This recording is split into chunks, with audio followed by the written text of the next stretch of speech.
আসসালামু আলাইকুম। আজকের ভিডিওতে আমি আপনাদেরকে জানাবো অতি গুরুত্বপূর্ণ একটি জিনিস। সেটি হলো ইউই লেবার কন্ট্রাক্ট তথা এমপ্লয়মেন্ট কন্ট্রাক্ট নিয়ে। তো আমি অনেক সময় দেখেছি যে আমাদের বাংলাদেশি অনেক ভাই এমন রয়েছে যে জানেও না লেবার কন্ট্রাক্ট তথা এমপ্লয়মেন্ট কন্ট্রাক্ট আসলে কি।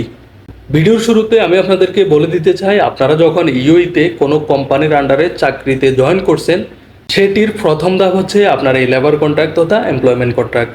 এই বিষয় সম্পর্কে আপনার জ্ঞান থাকা কতটুকু জরুরি সেটি আপনি যদি ভিডিওটি শেষ পর্যন্ত দেখতে থাকেন তাহলে আপনি অবশ্যই বুঝতে পারবেন।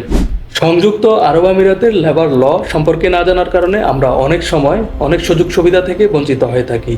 তাই আমি চেষ্টা করে যাচ্ছি আপনাদেরকে এক এক করে ইউই লেবার ল সম্পর্কে জানানোর জন্য। আমি ইফতেখার উদ্দিন। আমি সংযুক্ত আরব আমিরাতের ইমিগ্রেশন এবং লেবার সেকশন নিয়ে কাজ করে থাকি। তো আপনারা ইতিমধ্যে জানেন যে আমাদের বাংলাদেশিদের প্রায় সকল ধরনের ভিসাই কিন্তু বন্ধ রয়েছে। ইভেন আমাদের ফ্যামিলি ভিসাটাও কিন্তু বন্ধ রয়েছে। তবে ফ্রি জোনের ভিসা কিন্তু অ্যাভেলেবেল হচ্ছে। আর আপনারা যারা চিন্তা করছেন যে আপনাদের কোম্পানিতে সমস্যা চলতেছে এবং আপনি বর্তমানে ক্যান্সেলে রয়েছেন, তাহলে আপনি ফ্রি জোনে ইজিলি ভিসা করতে পারবেন।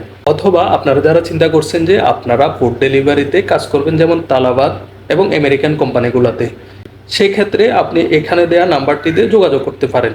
তাহলে আপনি বিস্তারিত জানতে পারবেন। আপনারা প্রতিনিয়ত কমেন্টস করছেন যে আপনাদেরকে ভিসার আপডেট দেওয়ার জন্য। আমি আপনাদেরকে বলবো যে আপনারা যারা বর্তমানে ক্যান্সেলে রয়েছেন তাদের জন্য বেস্ট অপশন হচ্ছে ফ্রি জোন। তো ফ্রি জোনে যারা ভিসা লাগানোর জন্য আগ্রহী আছেন, অথবা কাজ করার জন্য আগ্রহী আছেন, অথবা ফুড ডেলিভারিতে আপনার ইন্টারেস্ট আছে, তাহলে আপনি এই নাম্বারে যোগাযোগ করতে পারেন।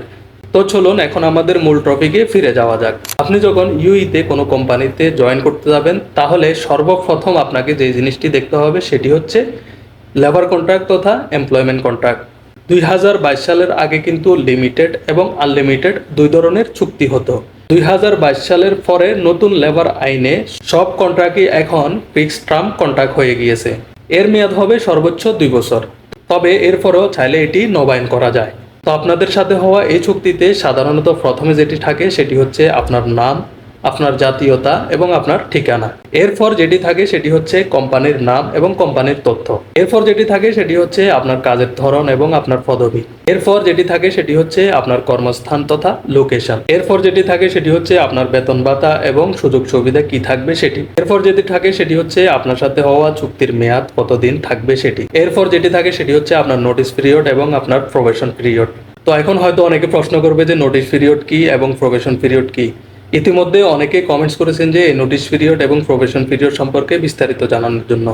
নোটিস পিরিয়ড হচ্ছে আপনি যখন কোম্পানির সাথে হওয়া চুক্তিটি বাতিল করবেন, অথবা কোম্পানি যদি আপনার সাথে হওয়া চুক্তিটি বাতিল করতে চায়, এর ভিতরে উভয় পক্ষই কাকে কতদিন সময় দিবে সেটি হচ্ছে নোটিস পিরিয়ড। প্রবেশন পিরিয়ড হচ্ছে আপনি যখন একটি কোম্পানির সাথে নতুনভাবে চুক্তিবদ্ধ হবেন।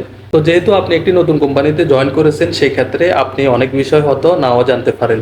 সেক্ষেত্রে আপনাকে এই বিষয় সম্পর্কে ট্রেনিং দেওয়ার জন্য যা কয়দিন সময় লাগে সেটি হচ্ছে প্রবেশন পিরিয়ড। এখন অনেক সময় দেখা যায় যে অনেকেই এই চুক্তির ভিতরেও চুক্তি শেষ করতে চায়, অর্থাৎ টার্মিনেশন করতে চায়। এই টার্মিনেশন তথা চুক্তি দুইভাবে শেষ করা যায়।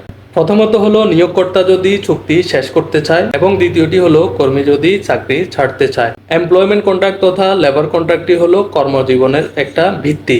তাই চাকরির শুরুতেই আপনি এই লেবার কন্ট্রাক্ট তথা এমপ্লয়মেন্ট কন্ট্রাক্টটি ভালোভাবে পড়ে নিন।